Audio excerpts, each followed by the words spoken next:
The 81st Golden Globes takes place tomorrow at the Beverly Hilton Hotel in Los Angeles with a few Aussies up for nomination. Well, joining me live is entertainment reporter Sussan Mourad. Thank you so much, Sussan, and welcome and thanks for joining us. We've got a couple of Aussies nominated. What are their chances of winning and who are they? Well, of course, this year is a great year for Australians at the Golden Globes, and we have 3 Australian actors nominated for awards. We have Margot Robbie for Barbie, of course, which, I mean, I don't think any of us can ever think of Barbie, the doll or the movie again without also thinking of Margot Robbie. We also have Sarah Snook, who is nominated for her role in Succession. And, you know, this was the final season of the series, and Sarah Snook, who plays Shiv Roy, really was such a powerful force in this particular season. And I really do think she has a really big chance of taking home the Golden Globe. I'm a huge fan. I'm keeping my fingers crossed for her. And then we also have Elizabeth Debicki, who portrayed the beautiful late Princess Diana in The Crown. It's a supporting role that she's up for, and I really do think she also has a chance to take it home. And we've got Tony McNamara on screen as well in Poor Things. Our producer and director have been talking about wanting to see that film. It's big in America, I believe. Yes, he's up for best screenplay, and I mean, it stars Emma Stone. It's such an incredible film, from what I understand, and it really is an exciting time for the Aussies this year at the Golden Globes, and hopefully they all get to take home their awards. Yeah, and they've certainly got some tough contests, don't they, up against Sarah Snook, I believe, like Helen Mirren, and certainly some big actors across the board there. We've got also some differences this year as well, some increase in the voting body, some more presenters, including Oprah Winfrey. What else can we be looking out for in terms of a new Golden Globes for the 81st year?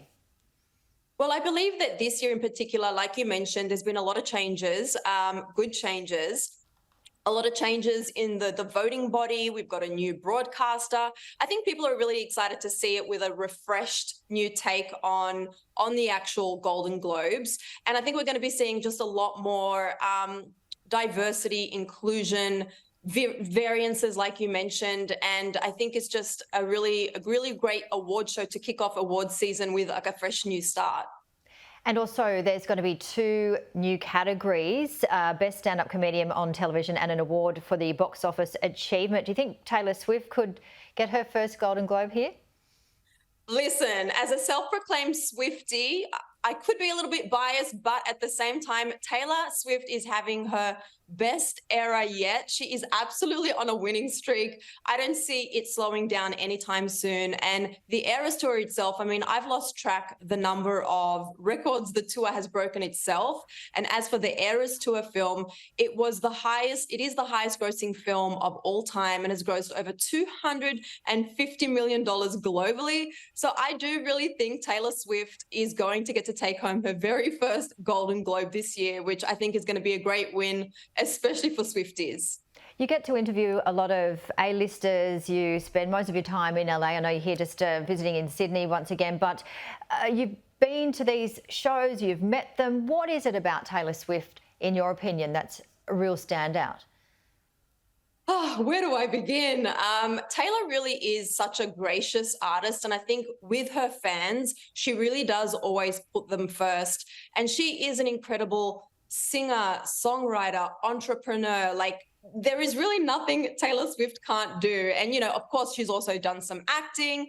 And I think she just really knows how to capture the hearts and the minds of people all over the world with her songwriting and her talent. And I think that's really what makes her such a standout. She's been in the industry almost her entire life, and she really is showing no sign of slowing down. She just keeps getting better and better. But I really do think she has a connection with her fans and audience that really I don't see with any other artist to that level.